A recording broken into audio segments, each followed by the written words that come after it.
PhD के admission की बात करें तो सबसे पहले जो टर्म हमारे माइंड में आती है वो है research proposal. Research proposal basically एक ऐसा डॉक्यूमेंट है जो आपकी पीएचडी की जर्नी की शुरुआत करता है। ये आपका एक इंट्रोडक्शन है आपके पोटेंशियल सुपरवाइजर और आपके एडमिशन कमेटी के लिए, because it proposes a solution for a given problem. लेकिन एक अच्छा रिसर्च प्रपोजल लिखना कोई आसान काम नहीं है। तो इस वीडियो में मैं आपको बताऊंगी कि आप कैसे टॉप नॉच रिसर्च प्रपोजल लिख सकते हैं जो आपकी पीएचडी के एडमिशन में मदद करेगा।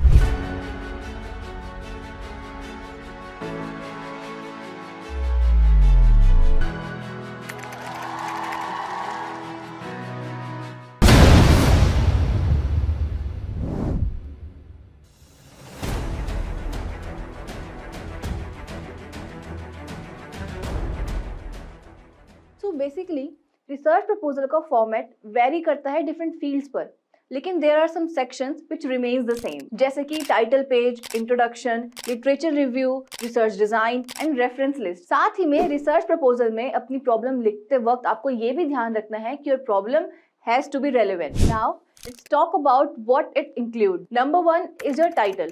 Your title should be very catchy and the ideal length of words in title is 12 words. Second is abstract. It is like the trailer of the movie.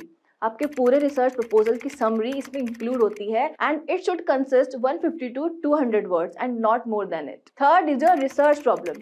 आपने क्या प्रॉब्लम चूज करी है, it is the broader area of that. Number 4 is research objectives. When you divide your research problem into different parts, it is known as research objectives. Number 5 is research question. आपने जो points अपने research objectives और research problem में लिखे हैं उनको आपको question की फॉर्म में लिखना है। फॉर एग्जांपल, अगर आपने ऑब्जेक्टिव्स में लिखा है to know about the impact of HR practices on employee performance, तो अब रिसर्च क्वेश्चन में आप इसको ऐसे लिखेंगे, will HR practices leads to any impact on the employee performance with question mark. Next is review of literature, most important. पहले researchers ने आपकी प्रॉब्लम से रिलेटेड जो भी रिसर्च करी है, you have to find the gaps in it and you should write it down. Next is your research methodology. इसमें you talk about two things. First is analysis of your research done and second is your research design. Next is impact and significance. This section is very important because ये आपको बताएगा कि आपकी research की क्या impact है और significance है, और अगर आपके रिसर्च का इम्पैक्ट और सिग्निफिकेंस आपके एडमिशन कमेटी और सुपरवाइजर्स को रेलिवेंट नहीं लगा तो आपका रिसर्च प्रपोजल भी रिजेक्ट हो सकता है। Next is your conclusion. अपने पूरे रिसर्च प्रपोजल को आपको इसमें कंक्लूड करना है। And the last section is references. इसमें आपको मेंशन करना है from where you have done your research, which includes articles, blogs, website and books. So this is all what research proposal includes.